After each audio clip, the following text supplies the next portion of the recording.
Welcome back, Sega fans, to the podcast where the dream will never die. It's the Sega guys with me, Dan the Mega Driver, and the Sega Rally 2. To my Metropolis Street Racer, it's James the SEGAHolic. Mate, how you doing? I'm not bad, mate, not bad. Over jump, easy, right, maybe, that kind of stuff, Taking a long medium right into this discussion today, mate. That's the puns are flying already. But I'm very good, mate. How's yourself? Yeah, very good, mate. Very good. It's been a while since we talked some Dreamcast, and somehow Dreamcast has kind of crept into the psyche recently, which is, obviously going to be today's topic. But I was looking at the shelves, in preparation for this, and I didn't realise I've actually got 2 copies of Sega Rally 2. I think I've got my original one that I got with my Dreamcast back in 1999, and I got another one, which I think, from memory, I think I retained that one from one of my buy Japanese auction sites, because I think the one that I've got is so beat up that I don't think it loads every time, or at least I get halfway through arcade mode and I'm like, right, finish. Whoop. Boom, boom, boom, boom. Yeah, the noises of doom, but they're so happy noises as well. It's just like they're so pleasant. Just to try and kind of balance the rage that you're going to feel. Well, yeah, it's except for this grinding sound, Aye. Like Dumb and Dumber, isn't it? Not if you count the gurgling sound. It's like, actually, the big long one, it goes. It's like, what the fuck? But they're kind of nostalgic noises, mate. Noises that I hadn't heard for a long time until I got that Japanese one. So, but, to be fair, the VAO one, the driving it's like a smooth grind. It's not quite as jarring as the kind of the VA ones. I think the VAOs have got if they're meant to be more reliable. I think that when it comes to Dreamcast, I think reliability is not a word that you associate with it. But well, my Japanese one that I have right here, this is the one I got in March 1999. It's an original drive. Only thing I've changed in it's PSU, and it's still going strong. That's a much nicer condition from this one. This one has been through it, mate. If anyone's listening to the audio version of this podcast, we are brandishing our Japanese Sega Dreamcast consoles. James, brandishing is the word. Yes. But yeah, what you need to do now that you've got a disc-based one, mate, is get yourself a copy of Soul Calibur to really hear that thing sing. Because I don't know if you remember, but that one's once you get to the Namco screen, you hear it go Namco. I've told you the story about that, I think you have. You thought there was something wrong with your console. Aye, because I got my copy by trading in, like Sam will be watching this and he'll be pissing himself because he was with me that day. I traded in some big box Amiga games because for some reason this little grotty popped up out of nowhere video game store called Partick Game Station. Nothing to do with the retail chain Game Station who would come later. And he had this one copy of Soul Calibur for the Dreamcast Japanese copy, like a week after it came out or something, for 35 quid, which was like 20 quid less than Charlie wanted up the road for it. So I hurried up the road because he had Amiga games and all that as well, and picked up some big box Amiga games called Shadow of the Beasts with the t-shirts, and big box FIFA, some Mortal Kombats. Took them along and traded them in and went home with this copy of Soul Calibur, and then we're sitting there after the initial shock of just how gorgeous the game looked, and then just heard this, if the mic's picking that up, or else if Zoom's cancelling it out through noise cancellation. Aye, it was just this constant low ticking noise, and I thought, oh, this bastard sold me a dodgy copy, man. It's fucking up my disk drive. But of course, it later transpired that I found out that that's just the way that it goes. I'm like, yeah, that can't be healthy for that drive, man, just making reading movements that fast. So, yeah. Aye, mate. you say that, mate, but original console that I got in March 1999, it's got the most use. My original copy of Soul Calibur that I got a couple of months after release in Japan, both of them, no issues.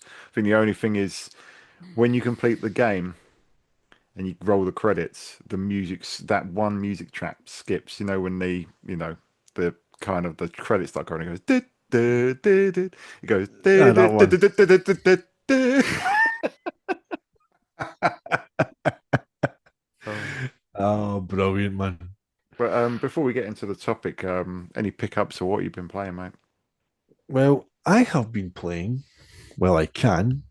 I can now play Sega on the toilet again. But not just any old Game Gear. People don't love it. Disgusting, man. But the camera will pick it up. But Yeah, we'll pick up that one, mate. That is clear as day. So again, for our audio listeners, James has got a rather lovely looking Sega Game Gear now with a read-on screen. You can see it clear as day on the camera. Whereas if it was my grotty old one with the original screen, you always see is the reflection of the man, lights. But yeah, that looks spot on, mate. I think I need to get mine that's fixed and upgraded. We'll be giving Top Vint a shout, I think. I definitely do, mate. The only thing is, like, with that one there, you can still see it's got the original grey bezel. Yeah. So when looking into these, there's AliExpress like screens, excuse me, that are laminated to this new front glass that's on it. And what I didn't know until like looking at videos of people installing it is that you have to actually, because you can't put the screen in and then put the glass on, you Yeah. need to put the whole unit through. They have to cut the shell like extra space and also break off a screw pin, All right. like a pillar. You literally have to butcher the shell to fit them. Whereas this one is clearly, because you can tell whenever you've got the laminated one, you don't actually, when it's turned off, you don't see the screen because Mhm. it's just all black. Um, it's also, I think, the wrong ratio as well. It's set a bit lower, but this one's done properly. The seller I got it from, they're like on the description, they're a retired electronics engineer, and they basically pick up retro consoles and restore them. So it was fully recapped and had this screen, 115 quid, mate, for plus £3 postage, and it came Yeah. dispatched on Friday, arrived on Monday, but by Every. So aye, been great. I've got the EverDrive clone on the way as well. Should be here next week. So I'll be first thing I'll be playing will be Robocop versus the Terminator, mate. I'm not going to lie. That and Reichstar as well. So that'll be fun in games. But I'm looking forward to getting some looks on public transport whenever I have to do any kind of office days. People will be sitting there with Steam Decks and Switches and mobile phones, and I'll be put a Sega Game Gear. So I'm having the best experience, mate. Is it still battery operated, that one? Has it got the USB mod?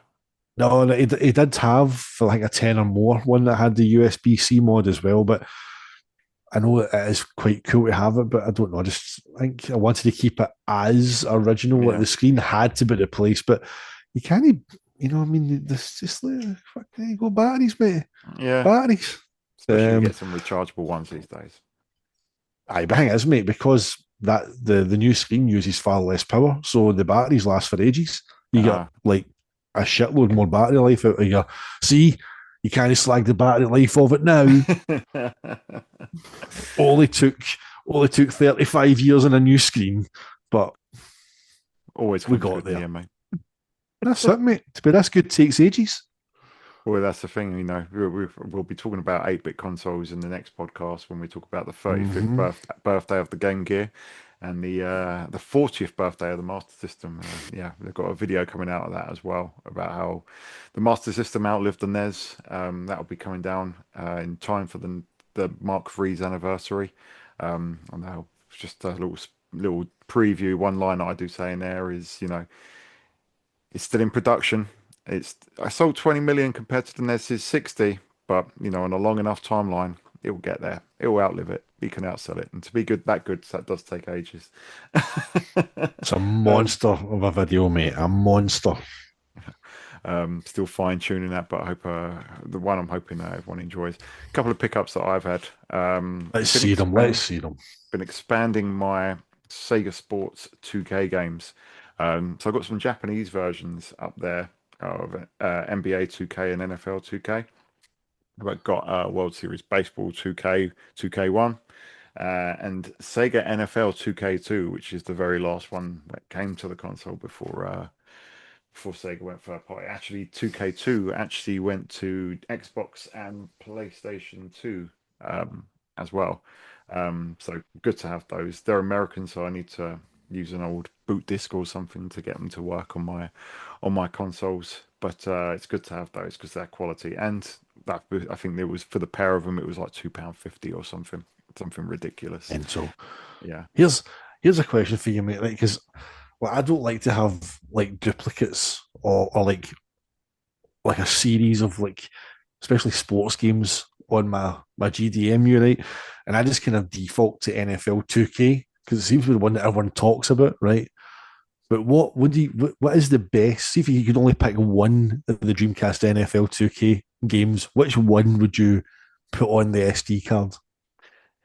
See, I would go for the first 2K because I feel like that one there's kind of an almost a purity to it, I think, in my opinion. And I think the other games, 2K1 at least, felt a little bit more involved. It took away the immediacy of it just a little bit. But I haven't really had that much of a chance to spend much time with 2K2. But I know that one was very well received as well, especially because that was the one where they went third party. And obviously was, at the time, Madden was toilet. Like Madden 2002 wasn't that great. So that came onto other platforms, and it was, oh wow, there's another amazing NFL game, and obviously EA got wind of it and did everything they could to shut it down. Eventually, bought Aye. the NFL license and had exclusive rights to it, so Sega couldn't use you couldn't even use the likenesses or team names anymore. So arseholes, but yeah, I think That's EA for you. yeah, awful company. Made some decent games in the Mega Drive years though. Just keep them there. Just pretend that that's all they made. That's good. Peaked with Road Rash too. That's it, mate. Yeah. But well, speaking of console peaks, and it's getting to that season where it's console birthdays, and we've done a few Dreamcast anniversaries. But yeah, this was one that you came up with the idea, mate. Along a similar line to our, play these first. Not kind of the best Dreamcast games, but kind of the Dreamcast games you should play before you kick the bucket. Before the Dreamcast games that are kind of must plays. Yeah, I think, yeah, do you want to go into a bit more about what we're going to be talking through on this episode? Aye, because I mean, as you said, mate, we've been doing these, play these first. If you've just picked up a Dreamcast, play these first. I've just picked up a Mega Drive or a Saturn or Master System, play these first. The Dreamcast version of that video is coming later in the year. But aye, so a slight kind of twist on it to avoid us kind of duplicating things. So this is just a kind of nice open discussion about the best games on the system that you should play. The Dreamcast bucket lists, to Yeah. put it, politely. The Mount Vesuvius, the Hawaii, the places that you're meant to visit before things end. Well, these are the games on Dreamcast that you should play, and hopefully you get to play them for many, many, many years to come. But yeah, we twist on things because we don't want to kind of confuse it with other shorter videos. Yeah, because the shorter ones really are kind of the introduction to the console, aren't they? So they a lot of the time they might not be the best games. They might not even be, the best versions of the series. It might be the early ones in the series as you work your way through kind of those first 10 games to give you a taste of. But these are maybe not the out and out best, but these are the ones that the must plays, the must have experiences. Um, that I think it's worth discussing because there are a few, and there is a few that are unique to Dreamcast. There are ones that are best on Dreamcast, and there are ones that originated on Dreamcast. And for various reasons, it might be that they make it into this discussion. So I don't know if we've got a prescribed number that we're going to go through, mate. I think, as you say, we'll just keep it open. But I'll go over to you first. So what was the first game that someone should make sure that they play? That they should have on their Dreamcast bucket list. So this is one that's part of a collection that's recently been remastered and released on modern consoles, but it's one of my favourite Dreamcast games. I first played it on the Dreamcast many, many years ago, back in the day. And I think it's because the soundtrack is so good as well, but it is Tony Hawk's Pro Skater 2. Right, mate, what a game. What a game that is. I remember playing the PS1, PS1, sure it was in PS1 as well. Yeah, And it was. the step up to Dreamcast just made it infinitely better. And I just the stages, the tricks, the mechanics, the physics, collecting the letters, going round, yourself, you would always in the wee hangar area was if you grind along at the top right hand corner, there's a little window you could smash through and get the hidden zone. There's a kind of jet or an old plane that's been worked on Mhm. sitting there. You can grind over its wings and shit like that. But aye, what a game! And of course, you've got when worlds collide on there as well. Now this is what it's like when worlds collide. It's what a tune. I've got that on my Spotify playlist. It's like I always remember getting to the options and just like setting that as the default music. So it was just remember like, my mates coming up if I was playing that like, mate, if you get that on repeat, it's like yes, yes I do. What a tune. But it's it's maybe a game you wouldn't expect, people to mention, but I think just by how good the Dreamcast version is, and it's just got so much longevity to it. As I say, the kind of the bonus stages, unlockables, hidden areas and stages, so much variety. The tricks, the even the kind of the addictiveness in nailing the tricks. You know yourself, you're pulling off the flips and whatnot, and you're watching your score racking up, and you think you can just sneak one more in there before you go right off the ground, and you lose the whole chain. But nah, it's an absolutely phenomenal game, and I think it's no one that you really see brought up in Dreamcast discussions. People always go for the kind of big hitters, and in good reason. They are phenomenal. We know all know Dreamcast has got this library that, in terms of quality to length of time on the market, I think is unsurpassed. But Tony Hawk's Pro Skater 2, mate, what a game. Yeah, right. As you were going through your list, I forgot to grab that one down from the shelf, but I do have it. It's interesting because the original Tony Hawk's Pro Skater, I always forget that it did actually come to the Dreamcast, but Mm-hmm. it was a decent port, quite a jump from the PS1 game, but I don't think it was one that really took full advantage of the Dreamcast. Whereas Tony Mm-hmm. Hawk's Pro Skater 2 really is the best way to play that game in its original form. I know I've not played the remakes. I can't remember if they're on Game Pass or not. I know three and I four think are. they are. I think they are. I Yeah, think two. I'm sure two I and need three were on Game Pass. I need to get around to them. There's just far too many bloody games to play at the moment. But uh, me and you haven't even started our Gears playthrough yet. I'm We still spoke about wrestling. that when. Yeah, I'm still wrestling with Shinobi, but and decided to start Hollow Knight as well. But anyway, too many games, mate. But Sonic Cross Worlds to review. yeah, I know. But um, yeah, so the first one was okay, but I think it kept the 30 frames per second frame rate, or at least it was very similar to the PS1. Whereas the Tony Hawk's Pro Skater 2 just feels transformative on the Dreamcast. Aye. It feels a lot more fluid when you play it on the Dreamcast. Obviously, it came to Tony Hawk's Pro Skater 2 basically came to everything, didn't it? It was on the N64, it was on the PS1, came to PC, I think. It was on the Game Boy Advance. I had the Game Boy Advance version, the little isometric one, which it was actually a really good game. But the Dreamcast version was the best way to play it, I think. Everything felt a lot tighter than the first game. It was a better port of a better game. Tony Hawk's Pro Skater 2 was, in my opinion, it's still the kind of the high point of the series. I know three and four Mhm. they came to PS2 and I want to say Xbox as well later on, but I don't think they had the magic that the second game did. Don't think the Aye. soundtrack was as good as the second game. I think overall the second game was just a better all round its experience, and it's still best played on the Dreamcast in my opinion.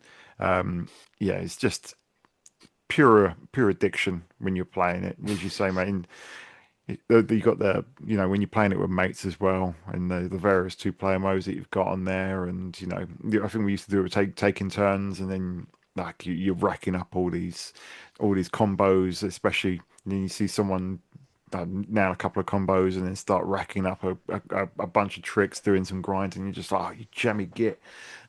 And then it just ups the ante more and more, and that was the brilliance behind it. It's such an absolutely superb game, and you're right. For some reason, it doesn't get shouted out that much for the Sega Dreamcast. It's still got that strong PlayStation connection. People, and that's really where, don't know how many it sold on the Dreamcast. Probably not more than a few 100,000, if that. Whereas on the PlayStation, it's obviously kind of sold millions, which is why it's more closely associated. But people shouldn't sleep on the Dreamcast version, and I don't think it's that expensive if you wanted to get yourself a physical version these days. I Uh, don't think it would be costing much either. I think about it as well, mate. I think it's like the magic of that whole era, like the whole kind of like jackass slash WWE yeah, attitudes or WWF attitude. You'd like Tony Hawk going on jackass, and then like on a Friday night, you would always like get the mates up and they would watch Jackass and then Raw. So yeah, like, and it all just kind of, and then you also get the kind of new metal slash metal soundtrack. And at that time, like WWF were using like like Kid Rock and Limp Bizkit, and yeah, obviously Triple H of these he's the game entrance as well. So you had all these, like Motorhead. I've searched my brain there, going, who's that band again? Lemmy, oh, Motorhead. But I all just kind of tied in, just and that's kind of what Dreamcast really is. I think that's why for people like our age as well, there's that kind of magic to the Dreamcast because it's in that era like where just like new metal and culture in general, like some music and entertainment was just at that sweet point. And yeah. I think Tony Hawk's Pro Skater 2 just kind of it's up there with kind of Crazy Taxi, I think, and kind of just capturing that vibe perfectly. Yeah, absolutely, mate. Yeah, it's the sort of game that you played before watching Monday Night Raw on a Friday in the UK, Remember? because we used to get it a few days behind, but there was no spoilers because There's no social media. yeah. Oh, they were the good old days. They were the good old days, mate. And all the pay-per-views were free on Sky Sports, which was a touch as well. That was You the join golden us age, mate. live, our United Kingdom viewers on Sky Sports. Yeah, the only ones we had to pay for were the little B pay-per-views. What did they call it? What did they call the British pay-per-views? Oh God, it's going to annoy me now. But anyway, it's off on a tangent. Anyway, great shout, mate. The first one I'm going to go with comes with a few caveats, but I think it is an essential Dreamcast experience, and that game is Fantasy Star Online. Um, Now, in order to play it properly, you're gonna need uh, you're gonna need to get yourself hooked up to the internet, which is doable. There's plenty of tutorials out there. There's kits you can buy, um, but for me, it's still the quintessential online experience. It is a bit frustrating that you still need your hunter's license card, but there's workarounds for it now. To be honest, it's a game that makes you work to play it and to play it in its proper form. But trust me, it's worth it. It may seem a little bit archaic compared to kind of MMOs today, but it's like you say, mate. And I think there was something that Maximilian Dude said was that the Dreamcast really is a vibes console. It was all about the vibes. It had really had that end of the 90s, early 2000s vibe to it. Fantasy Star Online is another game that's all about the vibes, and in a very different way. It doesn't capture pop culture, but it very much has that soul of the Dreamcast that a lot of games, it has that. It has a very Dreamcast look. It has a very Dreamcast soundtrack. When we had Dave and Pat on, Dave was talking about how the soundtrack is one of his favorite soundtracks for any Sega game, and it's a magical soundtrack as well. Great hook to that game, extremely addictive. Community is obviously a lot smaller now. Back when I was playing it first on Dreamcast and then on Xbox later on, there was obviously a lot of people playing. Now, because of the hoops that you have to jump through, you've got a few dozen, but those people, those communities are really great, really good, really helpful in getting you involved. So it definitely is a very unique experience, quite different to what you'd see in PSO2, which is a lot more modern, a lot more of the kind of story-based sensibilities. Whereas PSO, the original one, literally just throws you straight in. And if you go in on your own, you'll probably get your ass kicked by a couple of bears. End up dropping all of your items and end up back in a hospital before long. So yeah, mate. Did you play much of this back in the day? It's Completely passed me by, mate. yeah. It Completely. very nearly it very nearly passed me by as well. I only got it because my friend Charlie, I went round his as I would do, and he was like, oh, look at this! I got Fantasy Star Online. It's got the Sonic Adventure 2 trial disc in it. I was like, oh yeah, let's play Sonic Adventure. And he was like, oh yeah, I guess we could play Sonic Adventure. Like, was just not enthused about it. And I played it, City Escape in the demo. Yeah, this is amazing. And he was like, right, that's it. Now you have to see Fantasy Star Online. And the game that I was just the vessel for the Sonic Adventure 2 demo then became, oh wow, this is what it is. And I think it was kind of a case of it's making itself accessible and publicly known. I don't think it got that mass appeal, and I think that's the challenge that it got, which is a shame because it's such a pioneering genre defining title, and such a good game overall. But yeah, I definitely recommend anyone playing and yourself, mate. One day we'll get you hooked up when we find you some time to do it. I well just found out that baby number three is a boy, so might be able to rope Segaholic Junior whenever he arrives into joining me online. Um, but I mean that's the thing. Like my first real kind of toe in the water moment for online gaming on console was the original Xbox. I got the Xbox Live, the beta kind of kit. You know, I think was it the MotoGP demo and the Yes. headset and the initial kind of startup pack. I mean, I had that, but like I did get a PAL Dreamcast just because I was at that point in my life where like I just bought multiples of consoles. Like I had like three Xboxes. There is no one that I bought on launch, and then I got a cheap crystal clear and a cheap crystal green just because they were 40 quid each in the window of Game Station towards the end. I was buy it, they're there. So I got a PAL Dreamcast kind of later on, but it was just basically so I had both of them, which was in retrospect is a complete waste of money. But I like the PAL's shiny blue box. Don't like the swirl, but I like the shiny blue box. Um, but I Fantasy Star Online just completely passed me by. I just my Japanese console was still my go to. That was what I bought games for, and even I remember seeing like in like Dreamcast magazine and seeing like kind of previews and reviews of it, but that kind of genre as well at that time, like as I say, the only kind of RPG that I ever gave any time to was Panzer Dragoon Saga. Final Fantasy VII was just not for me at all. Got it for Christmas '97. Could never go on with it at all. So like RPGs and that kind of thing were just not a kind of genre that I gravitated towards. Like even with Saga, I played Saga because it was a Panzer Dragoon game.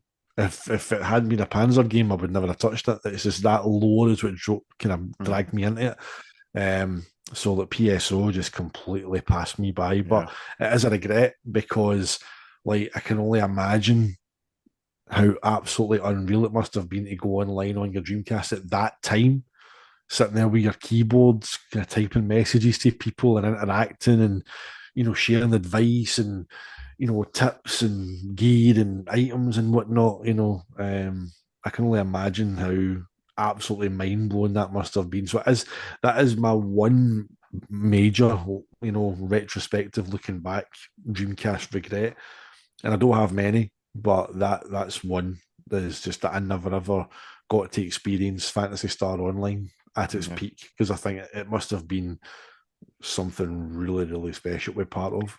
Yeah, it was. I mean, I played for a while on Dreamcast, and then I played a lot on Xbox later on. And I couldn't play it on Dreamcast until I got a PAL console, which was after I'd got Sonic Adventure 2, which would have been 2001. Because obviously by then the console had been cancelled, and you could probably I got myself a cheap PAL version of cheap, or I think I bought one off my mate because his controller board had knackered, and I ended up buying the junk console off him and getting the transistor in. And that was my first soldering little job I did myself, was soldering a new transistor into the controller board. And then there Poor I had guy thought it was completely gubbed and all it needed was a new fuse, man. You yeah. must have been chuckling going out that door. And then so then I had Sonic Adventure 2 in there because I got I was playing PAL games from 2000 when Shamu came out with the DCX, and I got the PAL console. But yeah, it was magic, mate, because I was you had the whole select dialogue stuff. Obviously, it's not so much selecting dialogue; it's just communicating with people, and then that would translate into a variety of languages. It was really intelligent little system on there. So it's a shame it didn't really get used outside of Fantasy Star Online, because by the time I got onto Xbox, it was all doing it over voice chat and talking to stoners in America that were playing the game at some god awful time in the morning over there. But it was a great experience, mate.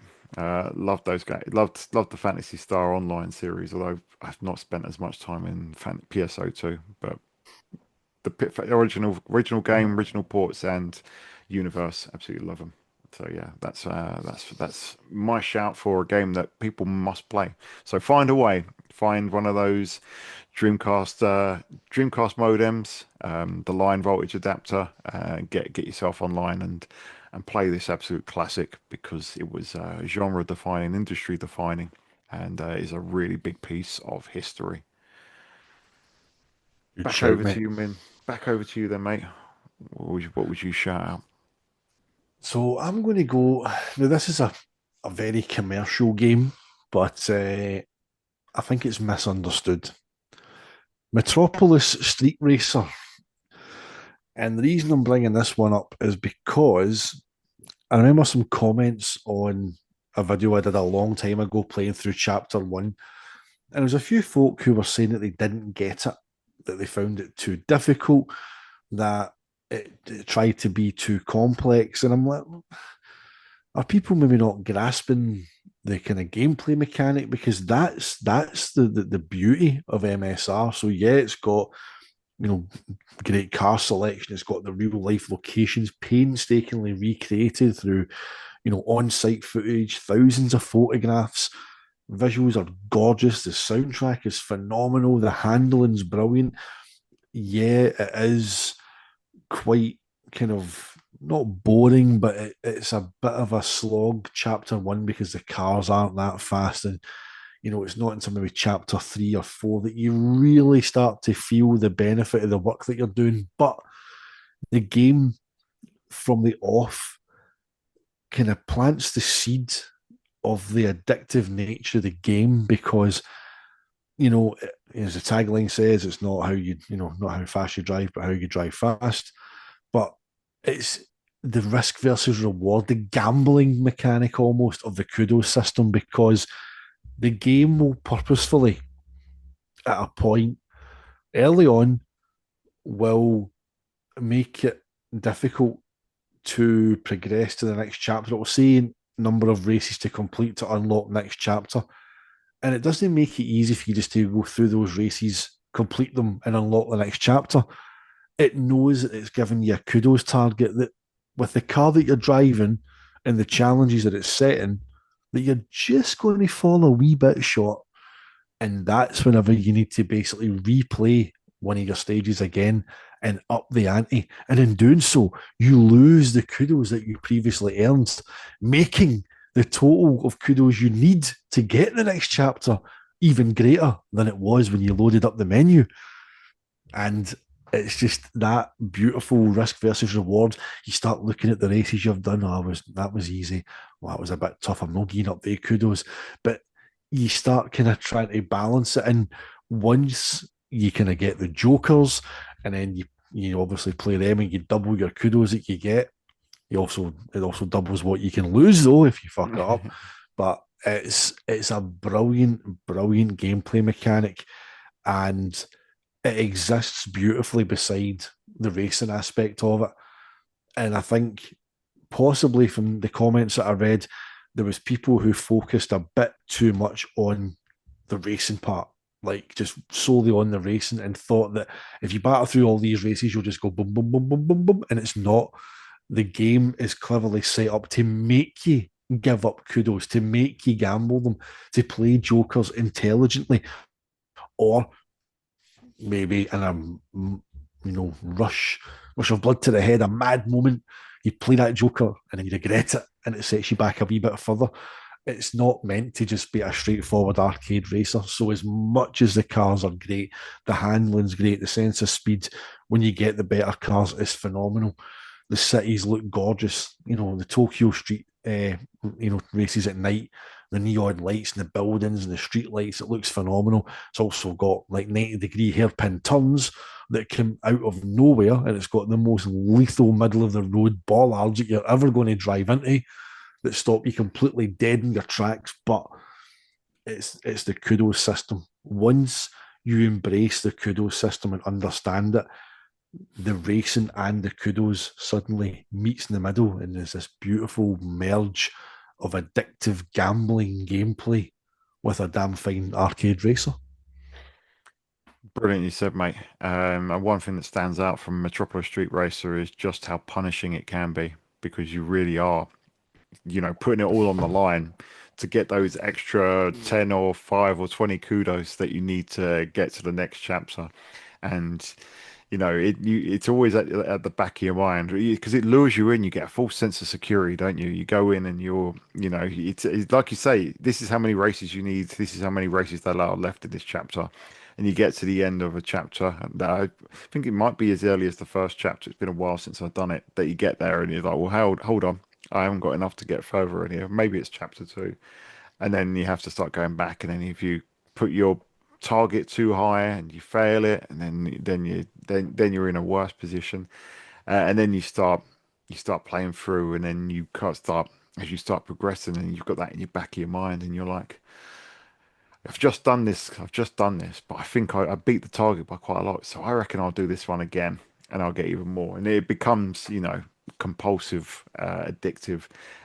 It's a lot more punishing, and I think that's something that the Project Gotham games lacked, because for Yes. most of those, you can basically just sail through comparatively. Even the first race, or the first activity on Metropolis Street Racer, it's not a walk in the park, just that kind of square circuit that you go around. It's like straightforward track, but you have to pretty much nail it, because the time requirements are pretty tight in there. It That's the one doesn't just in ease you in. that's the one in London, isn't it? It is, yeah. It's got that kind of little left hander through an archway to go over the line. Yeah. And if you take that beautifully, you can get some nice kudos, a wee drift right through it. But it's so easy to make an arse of it. It's also got that brilliant bit. You're going down the steps and it's a left, but there's a kind of monument right there. So you need Yes. to you go to the left. Do I go left and take it tight to the bend and drift wide and round, or do I go to the right hand side of the monument and bring it back round on itself? It's like, so good, man. Just there's a similar bit in one of the San Francisco tracks, and depending on which version of the track, you're either going up the hill or down the hill, but it's got those big concrete blocks in the middle with like kind of Mhm. plants on the top. And if you're going up the hill, like it's a nice sweeping right hander, which is easy. But whenever you're doing it in reverse and going down the hill, oh man, you can just get smashed into one of those big concrete blocks. Like you have a total perfect run, and you're thinking, right, I'm going to smash this. I've set my target. It's ambitious. I'm going to make it. Smack. That's you gone. Yeah. Penalty flags up. That's you ruined. I'm getting some PTSD from this, because I was the same amount of times I've ended up in in those walls, or on that statue in London, too many times. Especially when you're trying to. Yeah, because you want to try and take it wide a lot of the time because you want to get the drift in because you want to get the extra kudos. But if you don't get the angle right, if you don't get the speed right and the line right, then you don't drift enough. You end up smacking into the into the objects in the in the middle of the road. It's yeah, it's brutal, mate. As I say, comparatively, you can breeze through the Project Gotham games, and I think maybe that's a bit of a shock to people when they come into Metropolis Street Racer. Is it's unforgiving, is what it is. But when you first get your upgraded car and you're able to, and then you start going back and you're like, right, this is a bit faster, so I'm going to start doing these time trials a bit faster now and setting the target and the gamble and they'll play my jokers and stuff. But yeah, great shout, mate. Aye. One of the little things before we move on to your next choice, mate.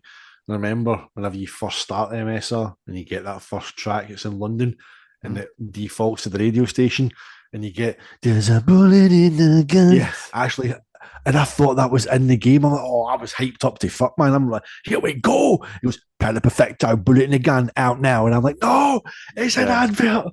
No, it's like, Yeah, and exactly the same. I actually first played MSR with a friend of mine at school.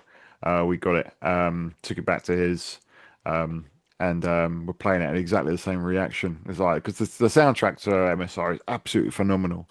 But then when that came on, it was like there's a bullet in it. We're like, oh yes, bullet in a gun, out now. And it's like, ah. it's like, you teasing bastards. Yeah. It's like, but aye, a brilliant game. Love it. Yep.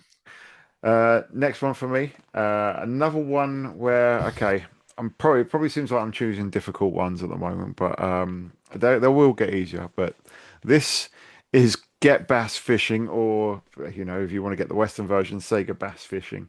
Um, it's been ported to basically everything. That's not gonna lie. It's based on the Model 3 arcade game, but the version that I've got here is the Japanese version that I had back in 1999 with the fishing rod controller, and that's the difference maker because it's been ported to the Wii, and on the Wii you can use the remote and you can get like fishing handles where you wind the analog stick and it's okay. It's on the Xbox 360, PS3, or unless it's been delisted, it may have been delisted now.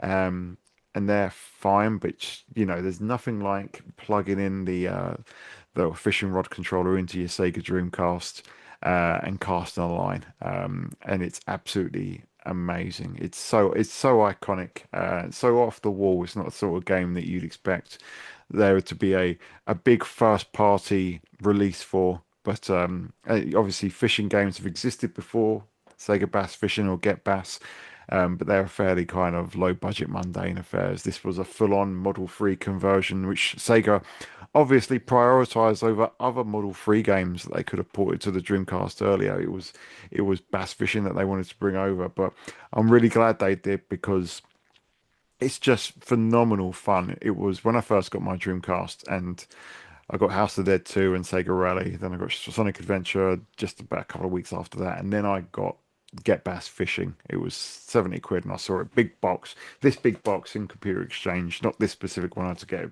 but rebuy it.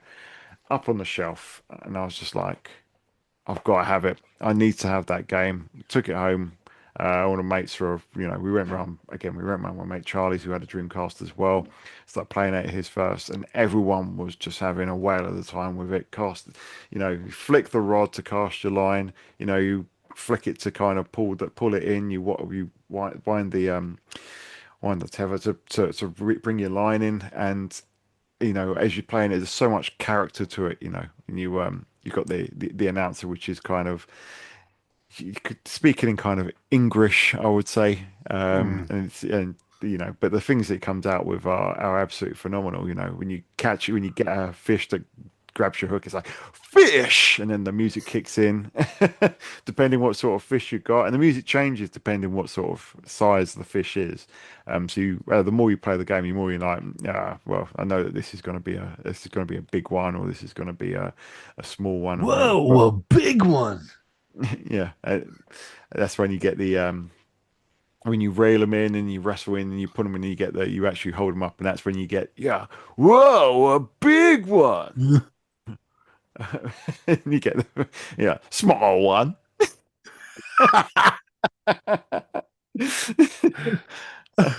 It's, wow, it's super big. it's like the questioning into a small one. It's It's like small, small. What? It's, it's, but it's good. Yeah, there's like loads of extra modes compared to the arcade. There's the Dreamcast mode. There's loads of extra areas. You can play the arcade mode with the time limit, which kind of puts you under pressure. Although you've got infinite continue, so you just keep going through. But then there's other modes as well, and it's quite cool. Just kind of casting the line and just chilling out, fishing as you would do if you were doing it in real life. But in the comfort of your own home and not sitting in the cold by a lake in the British weather. So, yes, mate, that's my second shout. Bit different, but I think that's what makes it. It's a game that plays like no other, and you can only play it the way it was meant to be played on the Sega Dreamcast. So I think that's definitely one that people should have on their bucket list. see, this is where my mind's now going. I'm like, I need to speak to Tom to see if there's any fishing rod controllers going cheap in Japan because I've never played Get Bass with a fishing rod. Oh, have you not? I've never used that peripheral, mate. Never get my hands on it. So Oh. it's in fact, mate, if you are coming up here at some point in the near future, bring it up. We'll hook it up to my Dreamcast here. Pack it in the bag, mate. Get it in the motor.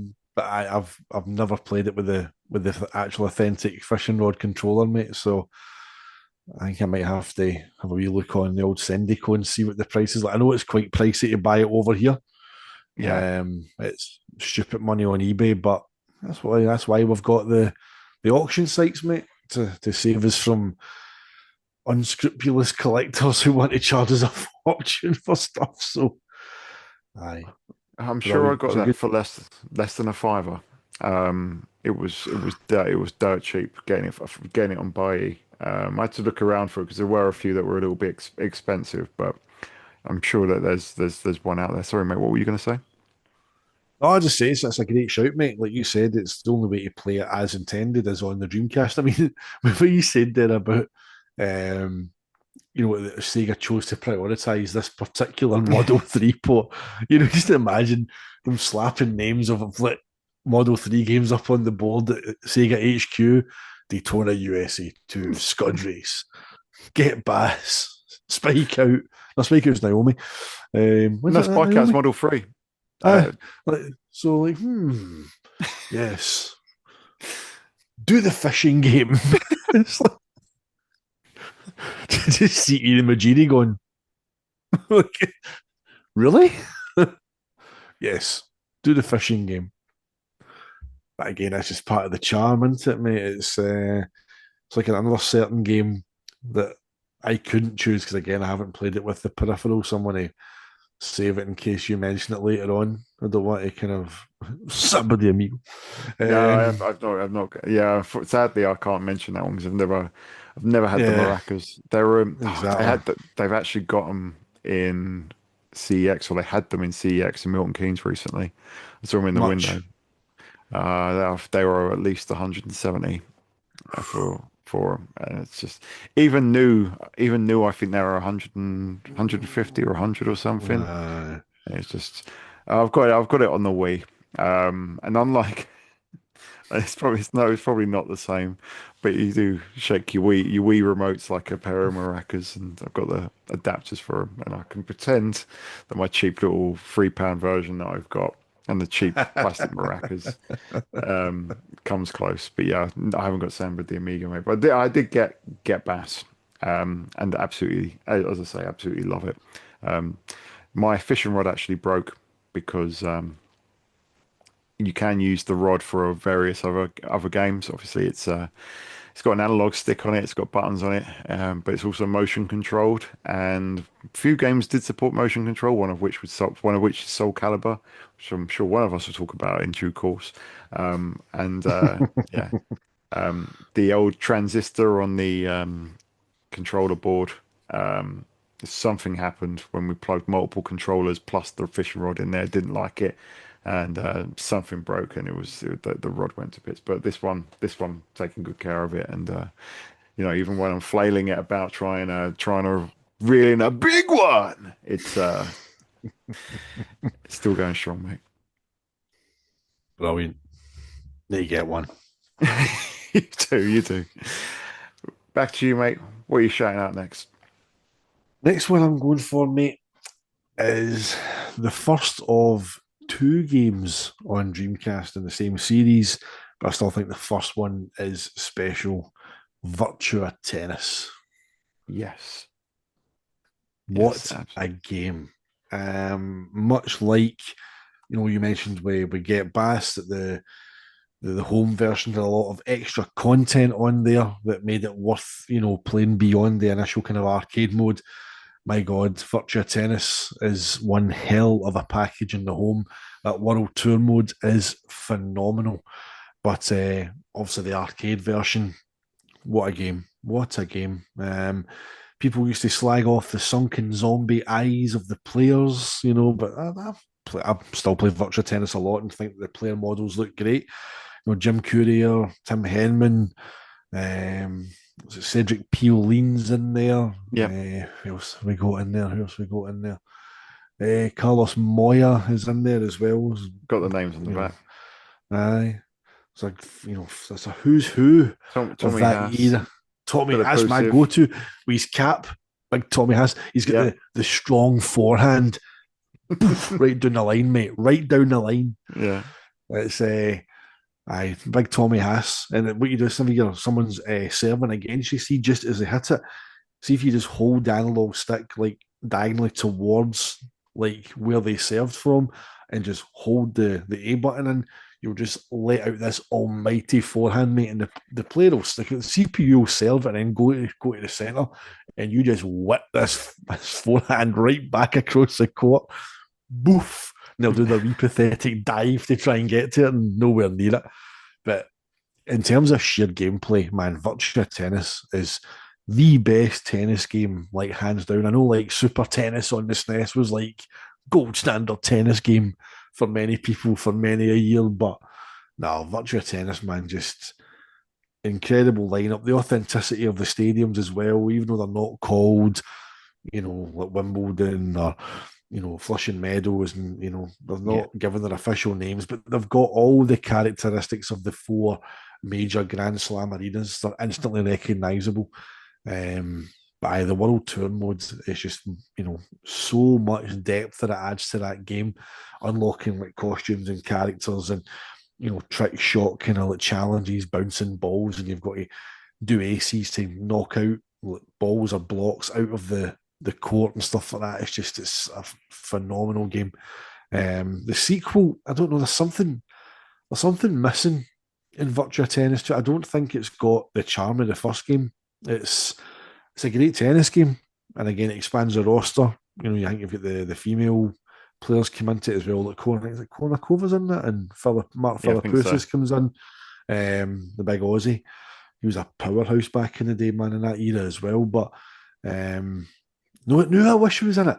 Big Goran Ivanisevic, remember him? Yeah. He just used to ace the absolute shit out of people. He was the most boring guy to watch, man. Just, poof, 15, 30, 40, game. Ivanisevic, just four aces. But he was a monster. What a player. But it's just such a good game. One of the Dreamcast best. But again, it might be one that just gets kind of overlooked, especially in the kind of modern day. People with the kind of resurgence of the Capcom games, Marvel versus Capcom 2, Power Stone getting revived and stuff like that as well. Maybe people aren't looking at the kind of more niche kind of genres like sports games or certain sports games, in this case, tennis. I think the UK has got quite a big kind of tennis following as well because of Wimbledon. Obviously, it's massive worldwide, but it seems to be a game I think that might have done a lot better over here than other markets. I just get that kind of hunch, but no, I love Virtua Tennis, mate. So it may get overlooked for flashier titles, but in 2025, get it on your bucket list. Yeah, absolutely. It's definitely one of the most iconic and one of the best games on the system. And yeah, I think it's another one that's best played on the Dreamcast. I think we've talked about the series before. Obviously, one and two were on the Dreamcast. Two came to the PS2, three on 360 and PS3, and four came to basically all modern platforms at the time. And was it four that you were playing in Arcade Club? It was, mate. I am sure it Yeah, was. I am sure it was yeah. four. I think they're Because all. who was it? Was in it again? Who was I was playing as Djokovic. Fist Yeah, pumping, man. Come on. yeah. I think I've got some footage of you playing it actually. Yeah, but you get four Dreamcast controllers in there and play doubles with a bunch of mates, and it's absolute magic. It's absolutely superb. And the graphics, I think if anyone, I'd never heard about anyone complain about the sunken eyes at the time. I think anyone talks about the sunken eyes, they're talking about how it looks today compared to games that were on Xbox 360 and beyond. Xbox 360 is not today; it's 20 years old now. But if that HD era and beyond, this game on a CRT looked. I think I've told this story before. When I was in the bowling alley because that's where we used to always go to the bar in there, and they had a few arcade machines. And when they got the virtual tennis machine, I thought there was an actual tennis game on the screen on there, from a distance, mind. But even getting up close, these weren't. These were a huge step up from the sort of stuff that you'd get see on, PlayStation N64. There's nothing that looked anything remotely like this on any other console at the time. And those graphics, I think, still hold up, even though they're You realistic. do. They've got a style to them. The way that the characters look is really good. Plays rock solid, so fluid, absolutely an absolute belter to play. Great single player mode, loads of content. I went through that world tour mode a few times back in the day. Tried to unlock everything. I think the last boss was it. Is he called King in this one? Aye. He was brutal. I think it's King and Queen that you play in the third one, and they're even worse. But yeah, it's absolutely brilliant. And for me, it's still the best one in the series. Really, we were talking about Sega Sports games earlier on, talking about the NFL 2K games. I was saying how kind of, I think it's a case of when people are trying to expand on a formula, when you have something that's almost perfect first time, it's hard to expand on it. Virtual Tennis 2 swapped the lob button for a slice button, and you can still lob, but made things play a little bit differently. And there are people that swear by Virtual Tennis 2, but I think it peaks with the first game. I think that's where that's for me is the best virtual tennis game, and in my opinion, it's the best tennis game ever made. People talk about Top Spin and all these other simulation games. People talk about Mario Tennis, although I've never really got on with those. I think virtual tennis is where it is, especially if you get a bunch of mates around.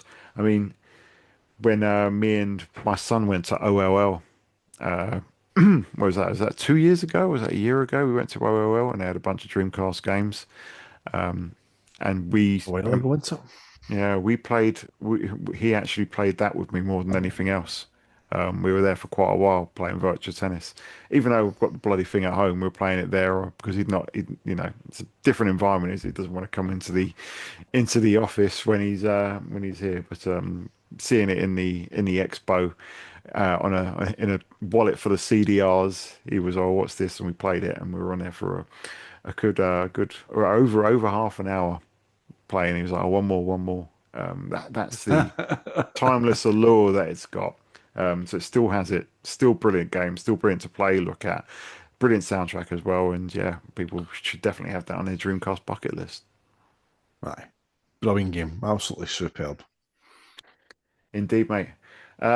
Next game that I'm going to come to. This one you don't need any specific peripherals for, but it is a game that I think is arguably still best played on the Dreamcast.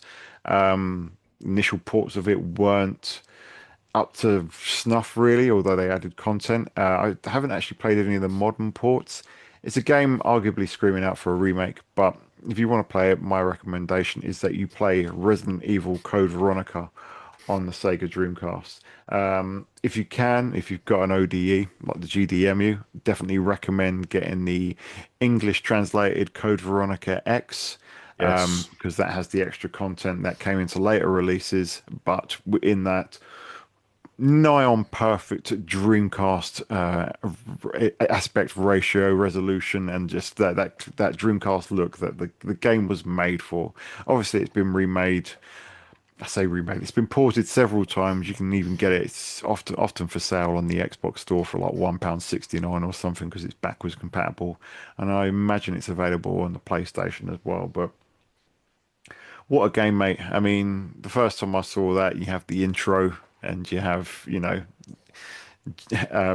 Rebecca, not Rebecca. God, what's her name? Where? Claire Redfield, that's it. God, I That's was it. looking at the box then and my brain was melting. I was thinking, It's all Claire, right, mate. Jill? It's half past midnight, mate. I know. Yeah, Claire, all of a sudden she turns into an action star, doesn't she? She dives down, shoots the explosives behind all the umbrella armed guards and stuff, How but good ends up is that still, move? But she's yeah, like, and then just yeah. drops it. And Um, oh, but yeah, but then going from that at the time, we'd been playing Resident Evil 2. I hadn't seen much of Resident Evil 3 by then, so it was almost straight into Code Veronica.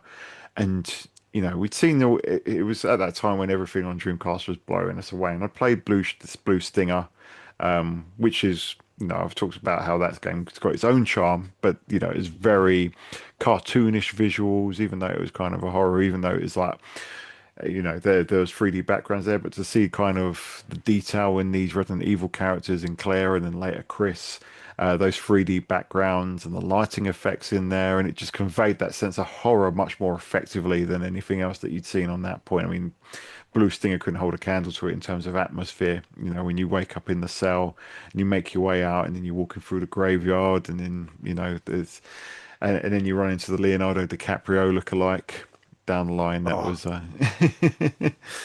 don't shoot! oh God, yeah. I mean, the voice acting on that, especially for him, it does grate a little bit, but the game's still absolutely phenomenal. And I think it's a crying shame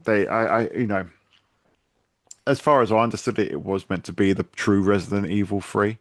And when you play through that and you play through the actual Resident Evil 3, it's like, well, this like, Nemesis. yeah, Nemesis is definitely feels like the side story Hmm. because it's like, well, do we really need to have this story about Jill getting out of Raccoon City and Umbrella blowing the place up, compared to the kind of the story revelations that Code Veronica gives you, with the I can't remember their names now, but the kind of the family that sits behind it. You get the replica of the original game's house. You get the return of Albert Wesker and everything. And sorry if I'm giving everyone spoilers if you've not played it, but I've had enough time to play it, mate. well, yeah, it's 25 years and about 5 games later. Well, we've had 4, 5, 6, 7, and then we've had Village, haven't we? So yeah, bloody hell, 5 games later. Um, but yeah, it's just having all those characters come back and having all those nods to the original games and tying it all in together because I don't see how you can play Resident Evil 5 and not play Code Veronica. The story threads all tie together. But it's just a phenomenal game. For me, it's still my favorite Resident Evil game over Resident Evil 2, which is probably a close second. We know that a lot of people out there bought Dreamcast because of this game. And it really did feel like, the Dreamcast, the Saturn got its port of Resident Evil 1, was supposed to get a port of Resi 2, but that was canned because of the dream focus on the Dreamcast. For the Dreamcast for a Sega console to get its own Resident Evil game, it was truly special. And what a game it is. I do hope that it gets the Resident Evil 2 remake treatment because I think it deserves it. Um, I know we had the conversation about remakes in the previous podcast, but the Resi 2 one's so good, and yeah, I think Code Veronica deserves it because they complement each other rather than replace each other. Look, why wouldn't they make Code Veronica? Why wouldn't they remaster it? I just don't understand it. Like every time it comes up that there's going to be like a remaster of a Resident Evil game, people are right. Here we go. It must be Code Veronica this time. No, it's like, and the whole thing about it being the real Resident Evil 3, like officially, like Capcom have like, debunked it and said it's not the case, but it's you can spin any story you want, really. I mean, the games, the plots of the games, Code Veronica and Nemesis speak for themselves. Nemesis, by all intents and purposes, feels like almost a DLC, like a Yeah, like an, a that's side story. But like as you said, mate, all the revelations, the plot line of Code Veronica is it's it feels like Resident Evil 3. And you'd mentioned as well about if you've got like a GDMU to get the English translated Code Veronica X, which is true, but also make sure you get the patched version because a lot of people think if they're buying like the clones, like that's obviously all that's out there now because like the no one makes real ones anymore. I think there's more clone GDMUs out there than real ones these days. But you know, there was the bug that on the 5.15b firmware, there was two games that didn't work due to the read speed. One was Code Veronica's Tiger Eyes puzzle. You couldn't get past it. And the other one was the black screen on the intro sequence to the pre-title screen intro sequence to Skies of Arcadia, which when the screen went blank, you just press the start button and the game worked as normal. But Code Veronica has been patched now. I think it was Derek that done it, Derek Pascarella, and it works fine. I've got a 5.15b in my modded Dreamcast through there, and I've got the patched version of Code Veronica X in English, and you can get past that no problem. So if you're in the market for a GDMU and maybe you're looking at the 5.20s and you're thinking, oh, is that a bit pricey because the 5.15s are cheaper, then if you don't mind not seeing the last 5 seconds of the Skies intro, then you can handle pressing the start button to get to the title screen. And you don't also have to worry about Code Veronica because it works now. You can save yourself a few quid if you want to. So it's just to put that out there as well. But it's like I bought that one import. The couldn't understand a fucking word of it when I was playing it, but I bought it because I remember seeing like the stuff in the magazines about it. I was like, oh, a proper new Resident Evil only on Dreamcast. I'll be having a bit of that. And the Japanese version inside that kind of burgundy sleeve. yeah. But I remember watching that intro, mate. Remember you mentioned that just she's running through the corridor, the lights are beaming down for the helicopter. Oh, brilliant, man. Then she does a big dive roll down the stairs and all the kind of army are waiting for her. It's like, oh, hold on a minute. Yeah. Brilliant. Even visually, mate, it's still today, it looks great. I mean, yeah, people may say the tank controls kind of age it a bit compared to the modern Resi games, but I still think the tank controls are what makes classic Resident Evil games. It makes them what they are. It adds to the tension. Like, see if you're just able to turn around easily and run away, it wouldn't quite have the same impact. But Yeah. see, in a tight corridor or a tight corner, a tight room, and you know you've got to move in a certain way to get out of dodge. It just adds that wee bit of tension that just adds to the gameplay. Yeah. So that's a great shout, mate. Brilliant. Yeah. And obviously, I've neglected to mention that you get the VMU, so the health bar on there as well, which you only get on the Sega Dreamcast. Can't get that on any other version of Resident Evil Code Veronica. It's only on the Dreamcast by default. Makes it the best version. So, but yeah, it's talking about that intro, mate. It feels blockbuster, doesn't it? And going from Resident Evil 2 felt like an epic game, and Resident Evil Code Veronica seemed to continue that. And despite it was Hideki Kamiya had a interviews where he was saying, "Oh yeah, we were talking about Resident Evil 3, but no game was actually officially Resident Evil 3 until we denoted it to Resident Evil 3." But he was saying, "I was working on Resident Evil 3, which he's probably referring to Devil May Cry, when that got turned into Resident Evil 4, a Resident Evil 4 project, and then that was turned into Devil May Cry." But Kamiya, man, I take what he says with a pinch of salt. He did a Bayonetta interview where they're talking about Eggman in a Sega game, and he's, oh yeah, Eggman was just a random name. I'd never heard of it before, and I found out later it was a Sega character. So you what? Eggman. You're full of shit, mate. Anyway, love his work. Oh, Love his work. But But yeah. questionable take on things there. Just Yeah. He does it did amuse me on social media. Did he get banned in the end? But whatever. still blocking Insects. people. Aye, Japanese only. English will be blocked. Yeah. Like, But mad. anyway, mate. They say the geniuses are always a bit mad. Oh You yeah, of know, course they are.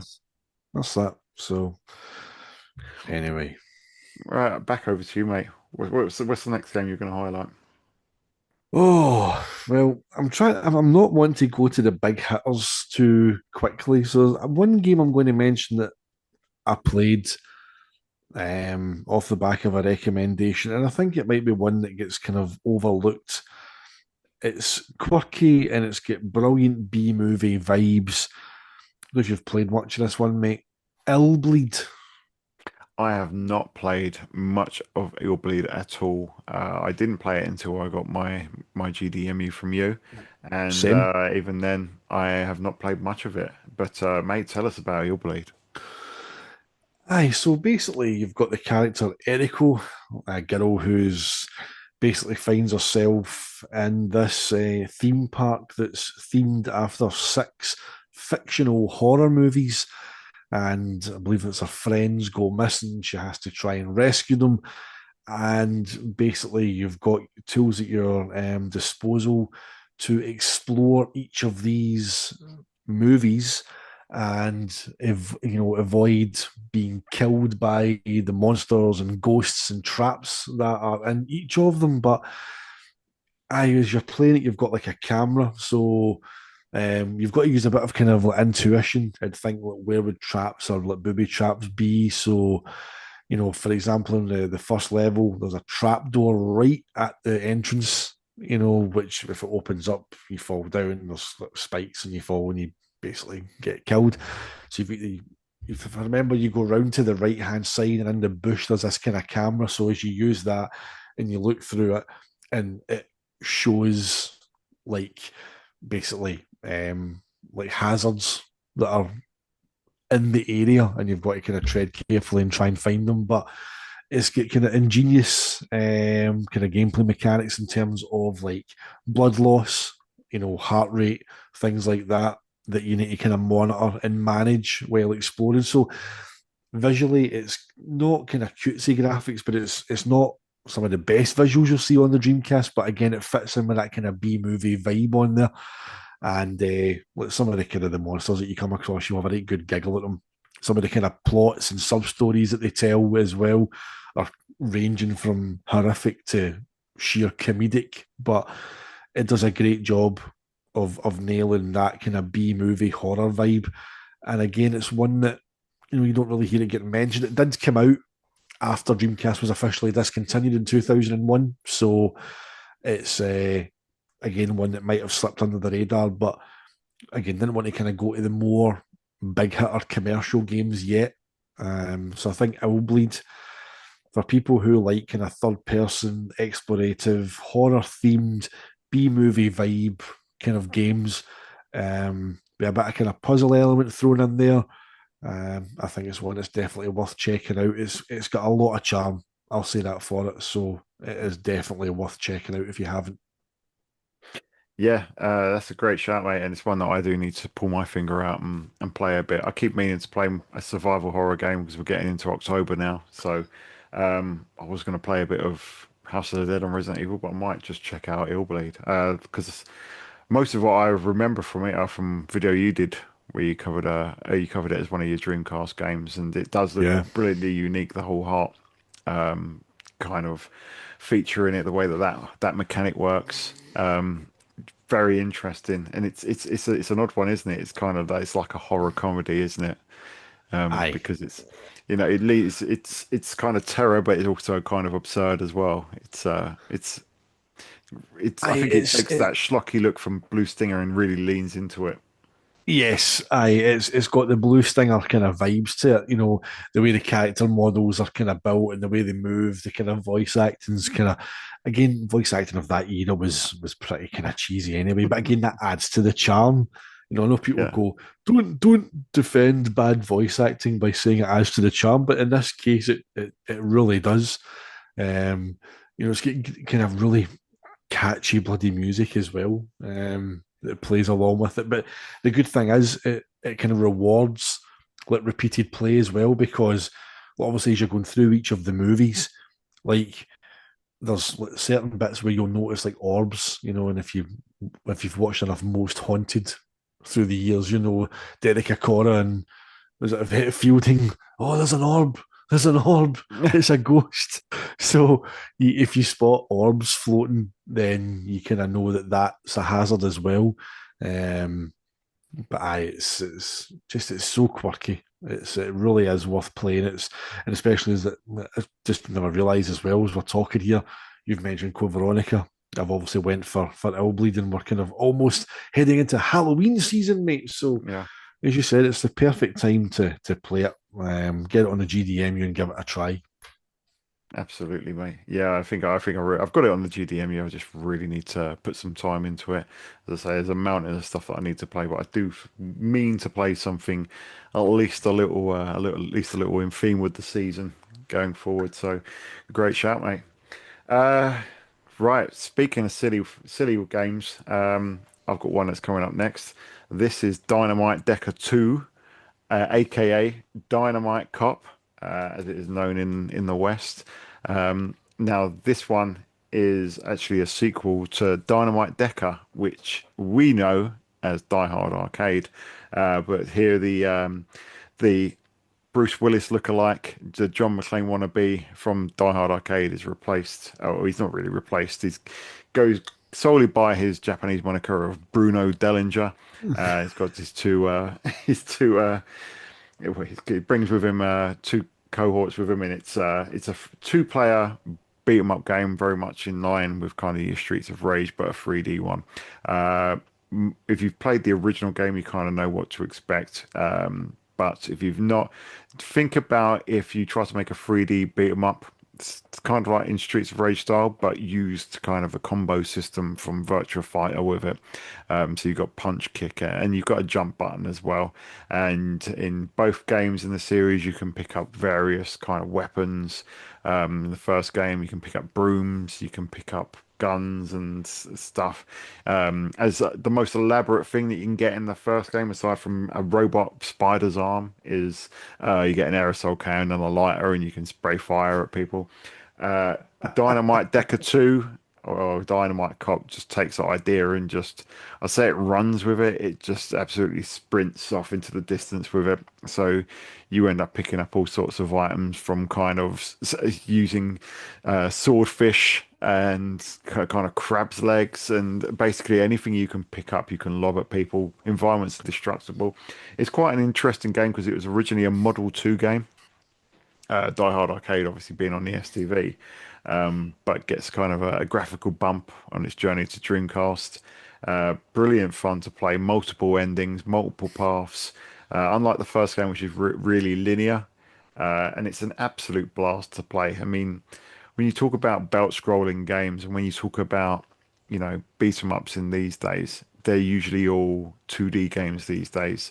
You look at Streets of Rage, Teenage Mutant Ninja Turtles, Shredder's Revenge, the upcoming He-Man game, all of these games that come through, they're sprite based. It's like people looked at Fighting Force and was like, it doesn't really work. But I think Dynamite Decker is proof perfect that it does work in a 3D space if you've got the right mechanics. And that melding of kind of beat 'em up gameplay and Virtua Fighter, I think it actually works even better than Spike Out does. It's a lot more straightforward, a lot more fun, a lot more immediate, and isn't as punishing as Spike Out. So it's completely off the wall. Can't remember the villain's name in it. I mean, he's got he looks like Hulk Hogan in the original game. But Is it he's no still Wolf Hongo? Wolf. That's it. Yeah, it's him. But he's got all these cybernetic implants in this one. That's He's right. heading up. Aye. It's so completely off the wall because he's talking about he now leads a band of pirates, whereas in the first game he was like leading the terrorists, and he's kind of a stand-in for Hans Gruber, albeit it doesn't look anything like Alan Rickman at all. But in this one, it's just like, yeah, he's still alive, and You know, he's a pirate leader now, and they're attacking this cruise ship. So you all come in, and you can choose which way you jump on the cruise ship, can't you? So you can either Aye. parachute in, you can scuba dive in. That obviously starts dictating which way your course is going to go. It's absolutely phenomenal, and you can only play it on the Dreamcast. You know, it's never been ported anywhere else. Really strange, it never made its way onto the Sega Ages 2500 collection, at least as far as I'm aware. Mm. Did get a kind of remake in as Asian Dynamite, which, as I understand it, is basically the same game, but with a change of setting.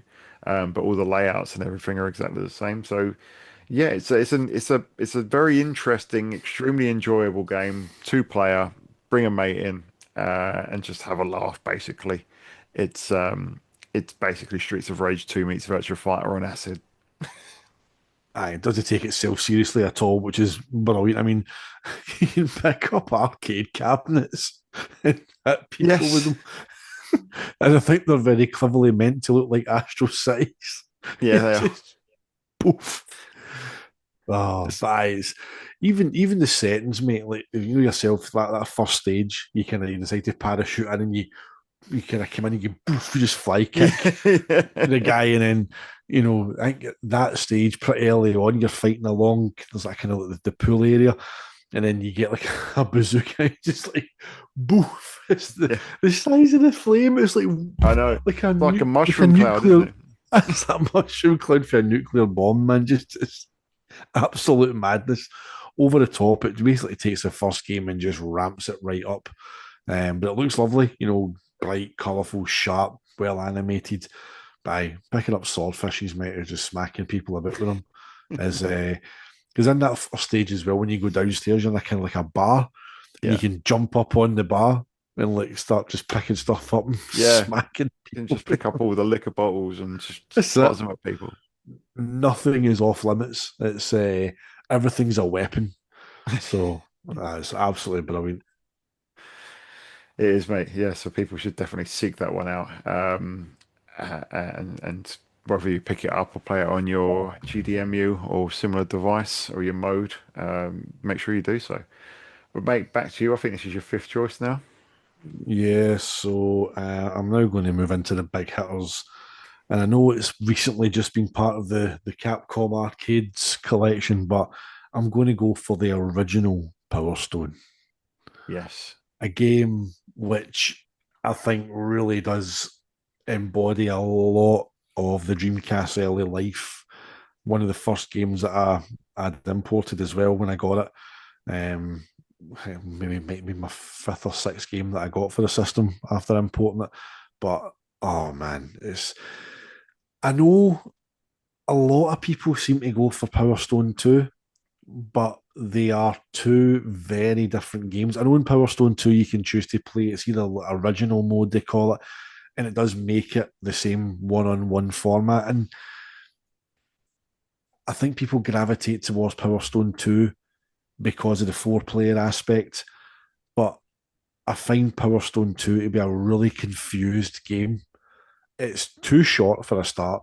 The mid game or mid path boss, that Egyptian kind of thing, that Sphinx that's walking about in four legs, you've got to batter its legs and make it fall over. Just pointless. The end boss is just absolute nonsense. Just the big dude that sits in the chair, just kind of compare that to the final boss in the original Power Stone, man. Now that was a challenge, Yeah. different forms and different layers of difficulty. But I think the first game is just absolutely perfect in what it does. I think the character designs are phenomenal.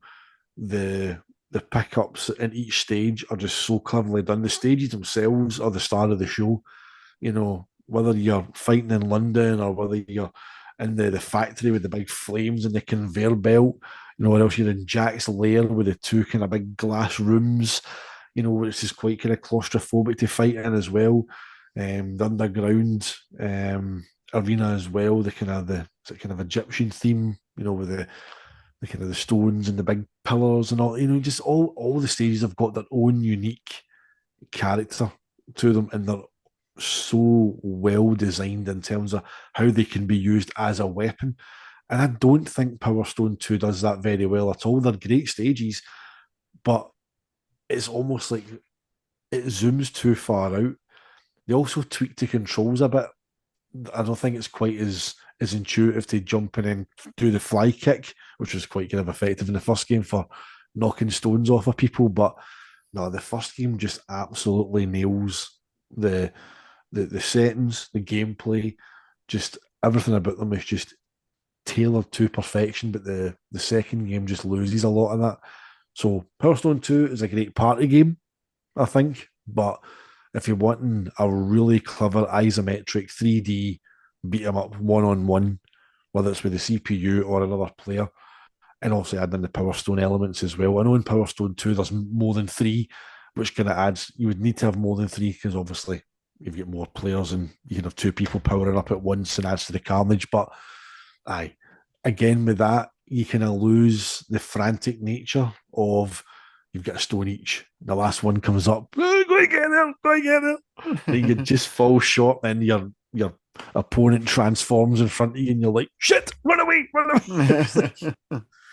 But I know the first game is just absolute perfection. It's great that it's finally available for people to try as part of this Capcom collection. The fact it took so bloody long to get a re-release. I know it's on PSP as Power Stone Collection, but there's no Apache on the Dreamcast versions, which of course originally ran on the Naomi in the arcade, which is essentially a Dreamcast. So, I mate, Power Stone just if you've maybe only come to it through the Capcom collection, I don't doubt it's arcade perfect on it. I haven't played it on that, but there's still something very special about playing it on the Dreamcast. So, Power Stone. Yeah, agree, mate. I'm not 100% sure if there's anything missing from the arcade version that's in the home version. In the Capcom collection because obviously they're the arcade ports. It's not a port of the Dreamcast game. It doesn't have many extras anyway, the Dreamcast game, but even something as Yeah. simple as a versus mode, I think might be missing. But either way, there's nothing like playing it on the original Dreamcast hardware. I mean, it was probably around fifth or sixth game that I picked up as well back in Mm. early 1999 because it only came out February that year, and obviously everyone was gushing all over it, and it's just a shame that it kind of fell by the wayside.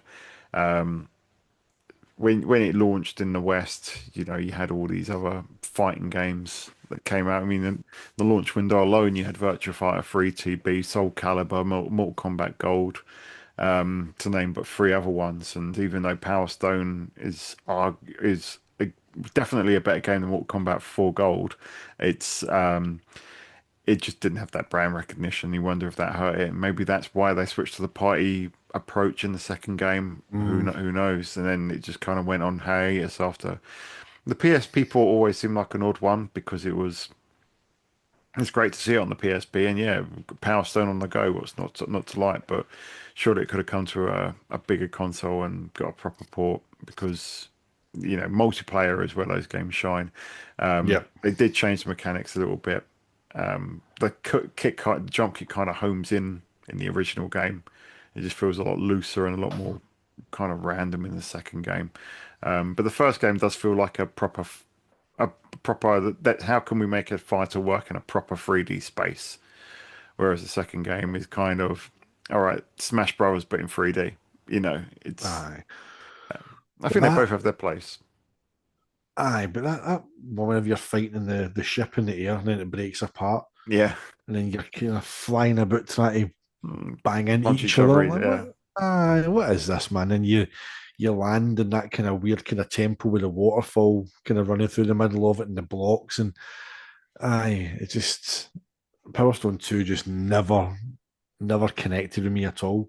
Just it was so far removed. And maybe you're right, maybe it is because they felt maybe it didn't get picked up enough, so they tried to do something different. I don't know, but the first game is just special. It's got again, there's that word, that vibe word, mate. yeah, It's it is. the first game just has that vibe about it. It does indeed, mate.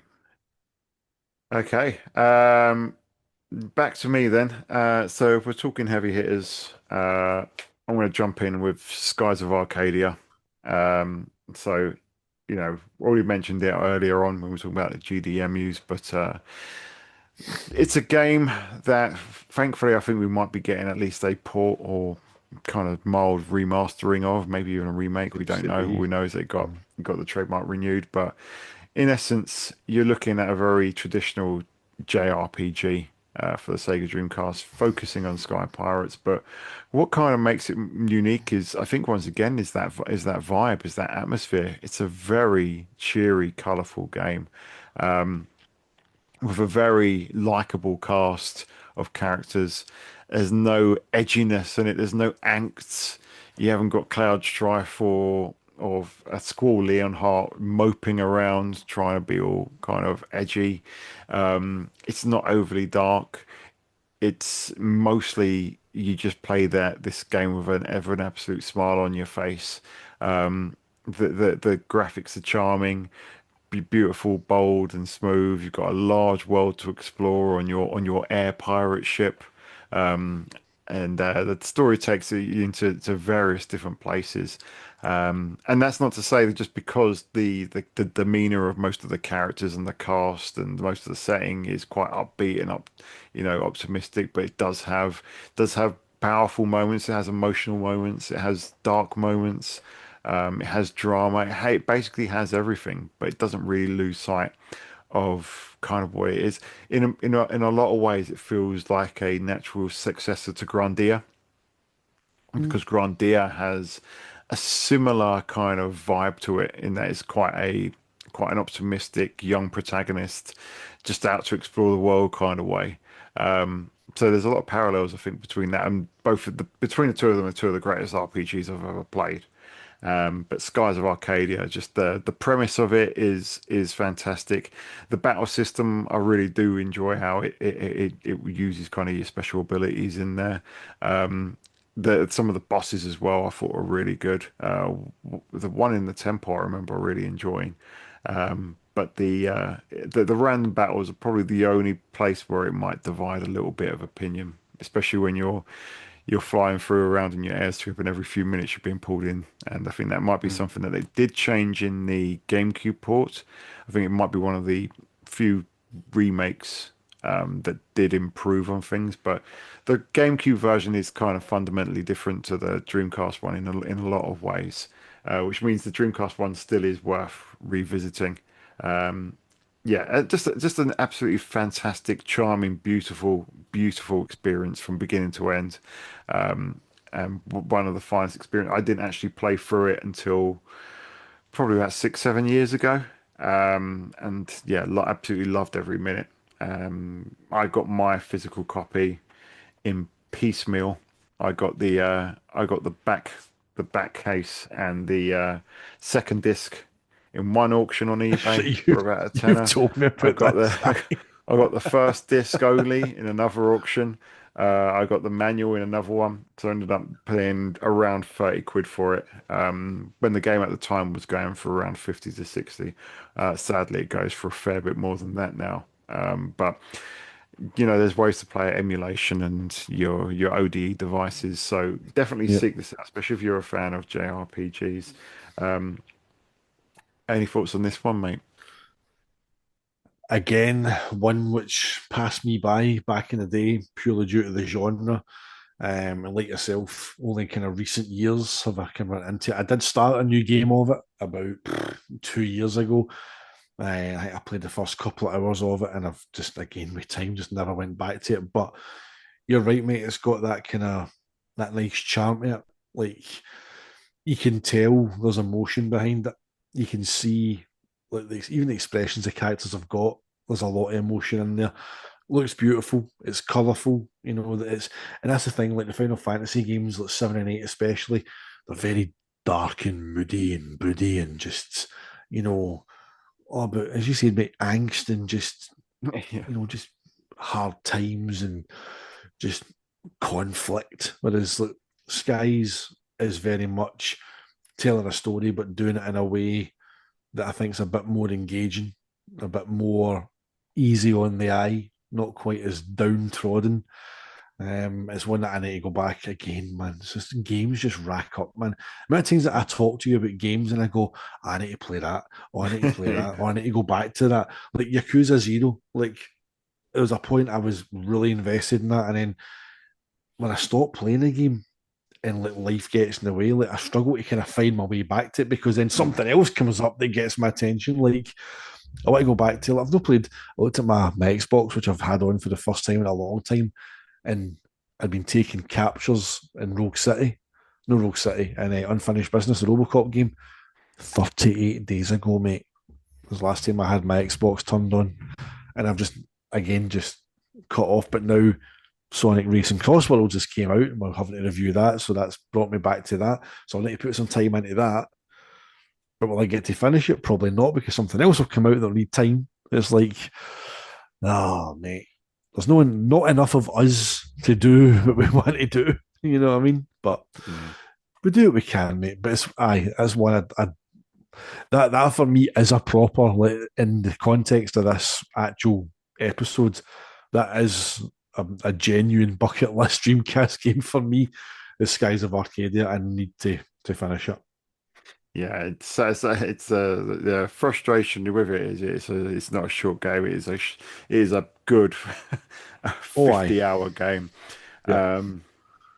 And I can empathise with you, mate, because when I played it, whenever it was 7 or 8 years ago, Connor would have been 7. The younger two would have been, so the eldest would have been 7. The others would have been even younger.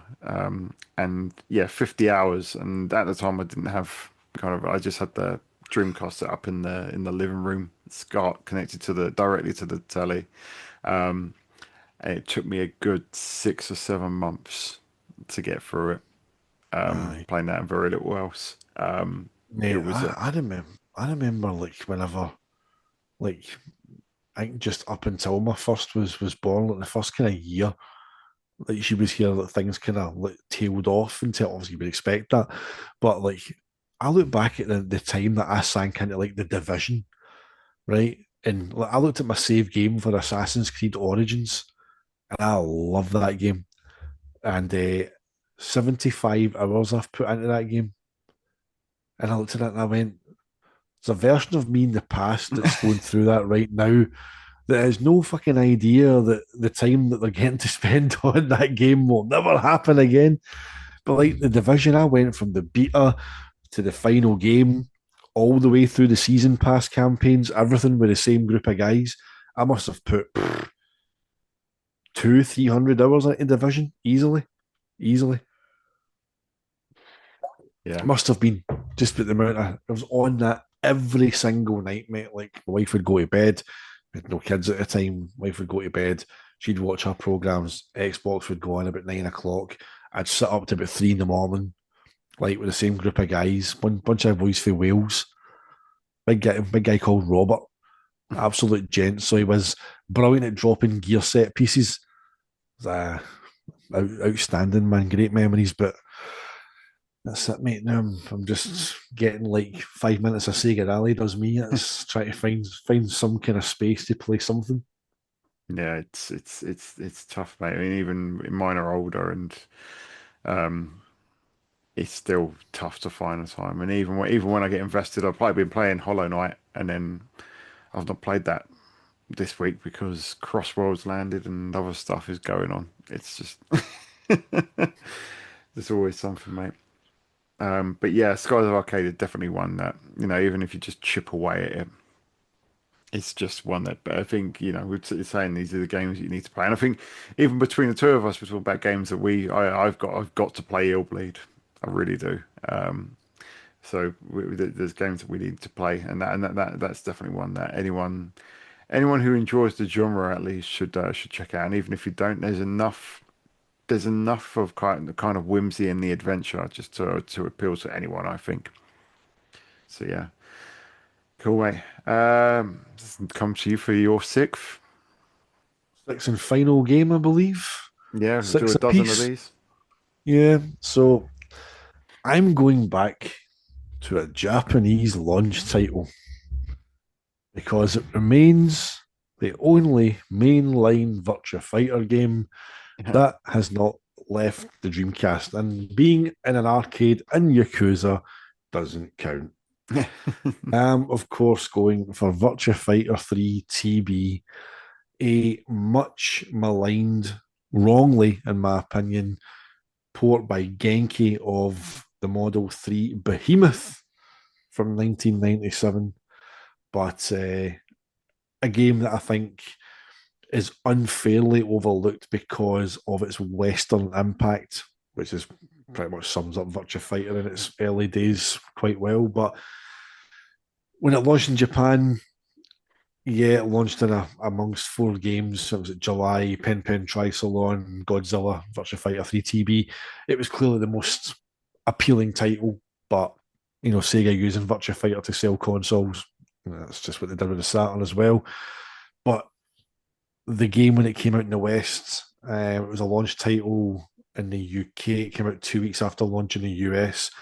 It was in amongst seasoned games that had long came out after Dreamcast had launched. Power Stone, Soul Calibur, even Mortal Kombat, would have probably outshone it to a degree. And it never really got the chance to shine. But as an actual version of Virtua Fighter 3, I think it's one of the most innovative. It's also one of the most divisive because it made a lot of changes. The dodge button, which later made way for 8-way movement that we've seen in like Dead or Alive 2 and Soul Calibur.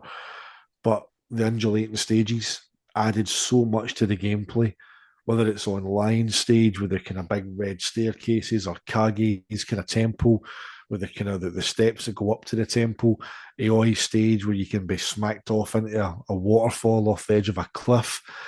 There's just so much going on in the stages themselves that again change the dynamic of the fight.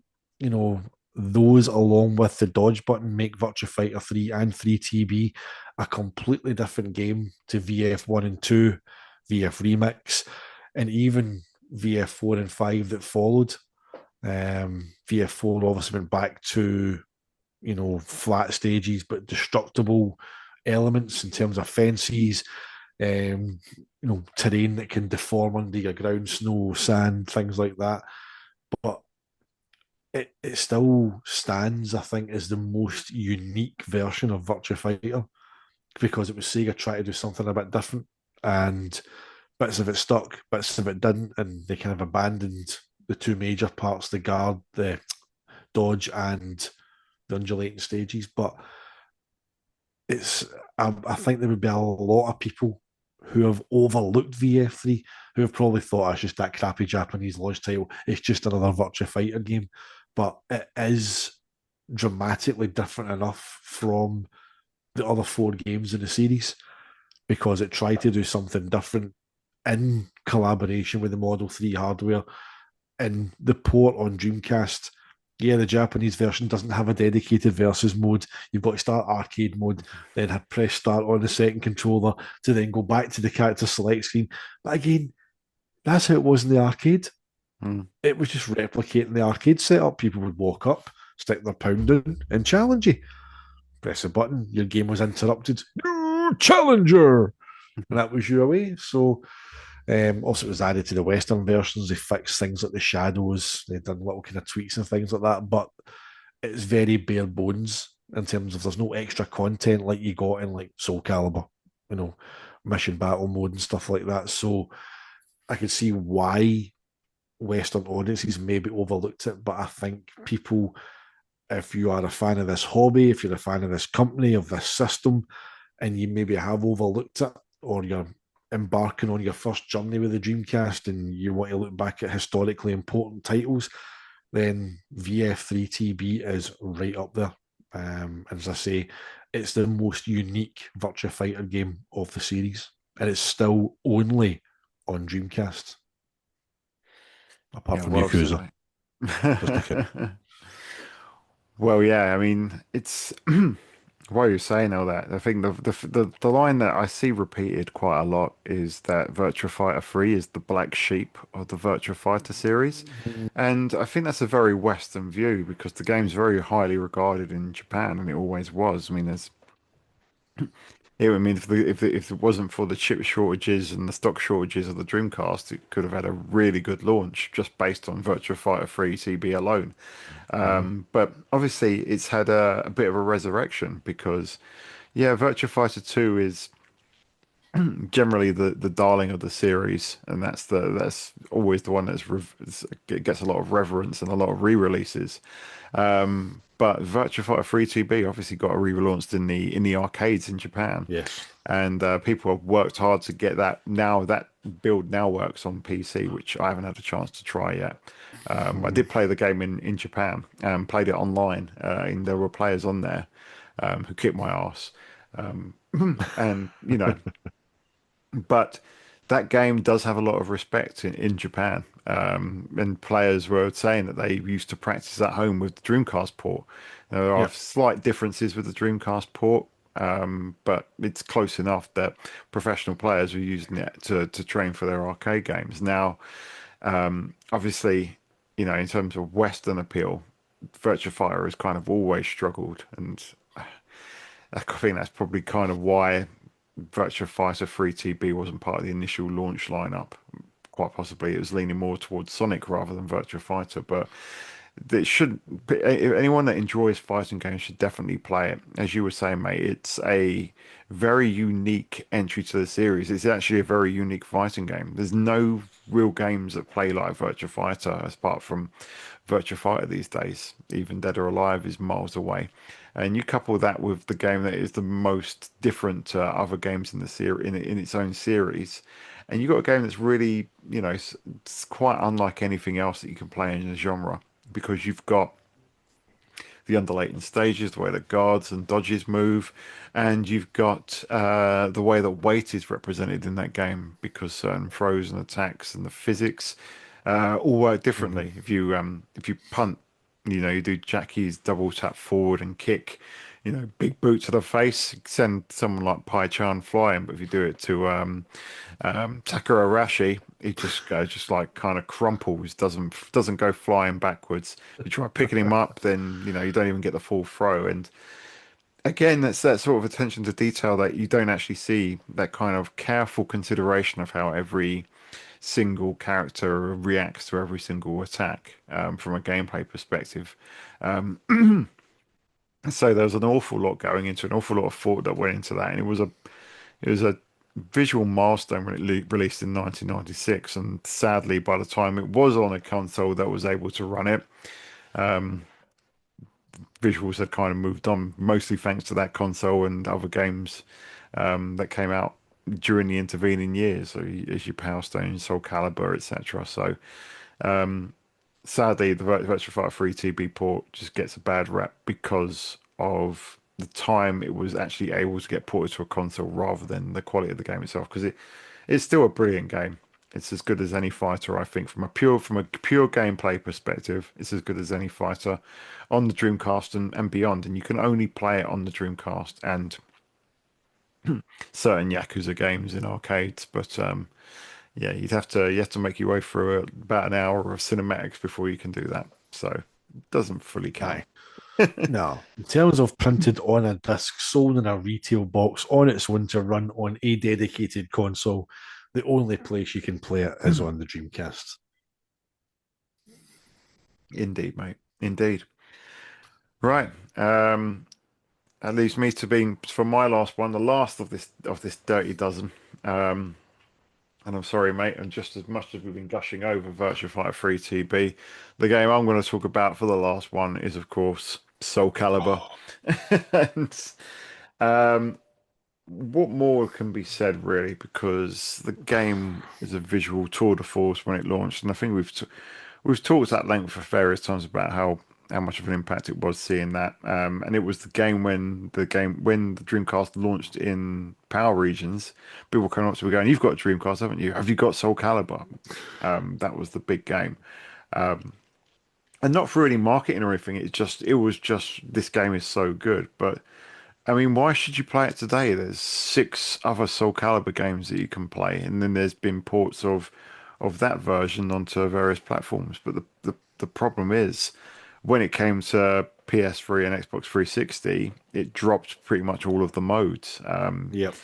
It had all the characters unlocked at the start, which is fine, I guess, but there's still a real satisfaction in unlocking everything manually as you make your way through the game, especially as you beat the game when you got the game brand new. You might play as Zungfar or Killik or whoever, and then you beat Inferno, you rack your time up, enter in a new leaderboard, and all of a sudden, boom, a new soul arrives.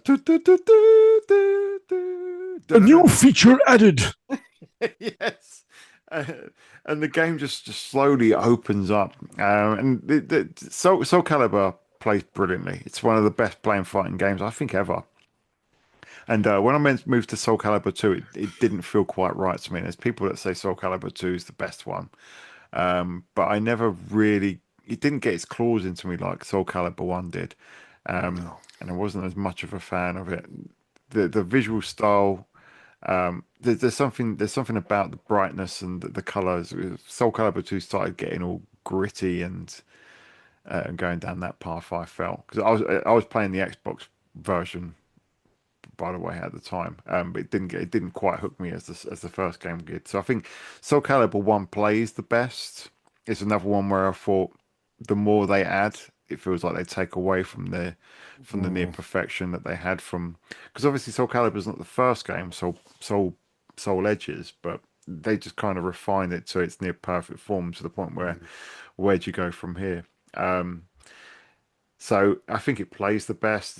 This version can only be played on the Dreamcast in its proper form, and everything about it is just absolutely stunning. The gameplay, the sheer amount of modes on there. You got the God, what is it called? Is it called the Master Mode or World Tour? I can't remember what it's called. Mission battle Mission, mode. Mission Battle.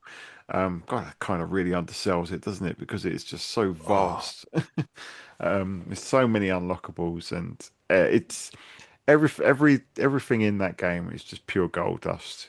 From the fighters themselves to the visuals, which I think still hold up really well, aye. to the extras, the various modes, even the art gallery. The music is absolutely phenomenal. Um, got that big pounding tunes that play when you're fighting, and then you got the really chill kind of ambient tracks that play when you're in like the museum looking at the various collectibles that you've amassed through the game. Mm. It's a game that you can spend ages in. I went back and finished off my save for Mission Battle recently, and unlocked the last little bits and pieces. It's just so good. You know, and there's a purity in it because there's no guest characters. You don't have Hihashi or Spawn or Link in there. You don't have Darth Vader or or Starkiller or Yoda. You don't have Geralt from The Witcher in there. You don't have all these weird kind of over elaborate anime characters in there. It's just for me it's near nigh on perfect. And out of all the follow-ups they've done, Free had the creator character, didn't it? Which was, oh God. You go through all of the games and they've tried so many times, and even Soul Calibur 6 was basically them trying to reboot it and capture that magic, and they just couldn't. Um, Ah.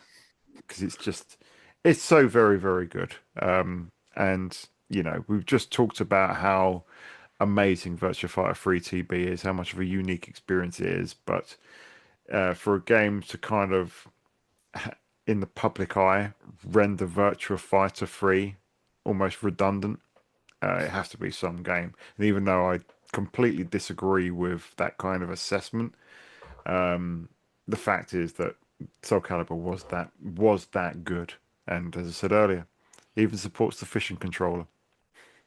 That's right. Aye. No, I mean, again, it's that word vibe. I think Soul Calibur just because it was Namco, a PlayStation stalwart, were bringing a major game from a major franchise. Again, a franchise that had become not synonymous, but people who were into the PlayStation knew about Soul Blade or Soul Edge. So to see its sequel coming to Dreamcast enhanced the way it was. Don't forget, in the same, this is the irony of this is not lost on me. completely unintentional. But in issue 67 of Edge, is it, no, 60, sorry, of Edge, the orange cover, Sega is dead, long live Dreamcast, the new challenge conference report, the unveiling of Dreamcast at the very back in the arcade section of that very issue, Soul Calibur is featured. And in that kind of feature, it says, given the brilliant job that Namco did of squeezing Tekken 3 onto the aging PlayStation hardware, we wouldn't be surprised to see this come to PlayStation. And then, no one thought Namco would take it to Dreamcast. And is it the first beyond arcade perfect title? Like I said this on one of my videos, and I get corrected saying there's a Mega Drive game that was actually ported to the Mega Drive and it was better than the arcade version. But the point stands in that this was a major overhaul. Like we seen Soul Calibur in the arcade club. It's the first time I'd ever seen the arcade version in person in the flesh. And my God, it was ugly as fucking sin. It was horrible. But again, it's because you were used to what the Dreamcast version had done, like the texture work, the character models, the detail in the clothing, the way the characters move, the way Killick would. He's almost angelic the way that he moves through the air and the way the staff moves. Do Mitsurugi with his big double sword swing that he does to knock you up in the air. Like there's just an artistry to the way that the characters move and fight.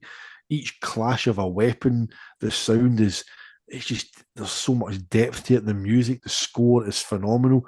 The mission battle modes, the variety. You can be poisoned. There can be rats in the ground that bite you. You've got to use the soul charge to speed up. You can only hit characters with a certain move. You can take part in like a kind of Colosseum style event where there's 8 stages, but you've got to try and get through all of the enemies with the one energy bar, and the stakes go up. So you get more coins to spend in that museum that we mentioned. So you might have a wee bit of energy left, but you think, oh, will I go for it? Will I go for one more round? It's like, Die Hard. Wrong answer, Hans. You'd like to go for double jeopardy where the score can really change? There's so much depth to mission battle mode, so much to unlock, whether it's characters, arenas, artwork. It's perfection, mate. It's amazing. Yeah, it really is, mate. And as I say, yeah, it can only be played in that form on the Sega Dreamcast. So definitely one that most people probably have played it that are listening to this. But if you haven't, what are you doing? Get out there and play it. Any fighting game fan, Sega Dreamcast fan should be playing Soul Calibur. It is one of the games that you should have on your bucket list. So A that'll bring hundred us to the percent. end, mate. That'll bring us to the end. Yep. So I think that was a great selection of games there. Not the usual top 10, not the ones that will be kind of your good introduction, but just a bunch of experiences that I think are, to be savored on the Sega Dreamcast. And as you dig into that library, it always is astonishing just how rich it is. You know, Obviously it had a short life and doesn't have the biggest library, but you just look at the depth and the quality of the experiences in there. And Mhm. I've got a stack of games that I was thinking of rattling through, and we could probably do another dozen. Could do another dozen, bring it up to 144, and still find unique experiences that people should enjoy on the Dreamcast. But maybe that's for another time. Brilliant, So mate. Honestly, it's just been a great chat. And as I say, yeah, it was good that we got to the heavy hitters, at the end. But I think it was good to throw in some kind of unsung heroes in there. Games like yeah. Bleed, that maybe explaining the intricacies of of MSR. So aye, it's been great, mate. Good chat. As always, mate. Brilliant. So, yeah, well, that'll bring us to the end. So, viewers and listeners, hope you've enjoyed that. If you've got any games that you'd like to nominate as titles that any Dreamcast fan should have on their bucket list, and would you like for us to revisit this topic in the future, do another 12 games for the Sega Dreamcast, or maybe a bucket list for other platforms, let us know in the comments below or via the Sega Guys Discord. If you've enjoyed what you've listened to and what you've seen on YouTube, give us a like and a subscribe, as that really helps the channel. And if you want to be extra mega, think about becoming a member with a bunch of awesome perks from as little as 99p. If you are an Akira All Access member, you get early access to all of our content, both podcast and our short videos, as well as some extra gameplay related videos in the channel as well. And you also get your name read out as a big thank you, just as James is about to do right now. Certainly. Akira All Access members for today's show, we have G-Man, Stiff Peaks, Mikowski, Craig Williamson, Sega Saturn Shiro, Resident SD, P-Wall, Peter 007, Andy Mackey, Nick Tulloch, Greg Matthews, Tom Fum, Kaiju Leviathan, Nelson Sereno, and David Owens. So thank you very much to all our members and subscribers for your continued support.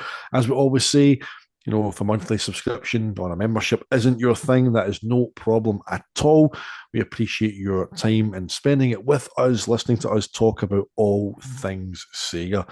And one little thing to finish off that we spoke about before we came on air is that it's not something that we usually promote, but our good friend Mel, Sega Lord X, is going through quite a hard time just now.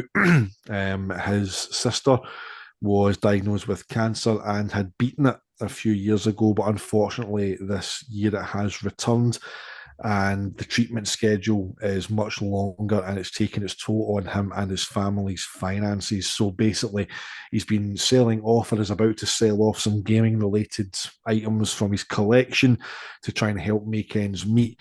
And get that kind of treatment to his sister. So there is a GoFundMe that's been set up by the family, and if you'd like to contribute to that and help Mel and his family out with his sister's treatment costs, we'll put the link in the description and see, you know, what you guys can do. But yeah, it's sad to hear that Mel's having to dig into his collection to raise some money. But when it comes to health and family, you know, material possessions go by the wayside. You do what you have to do.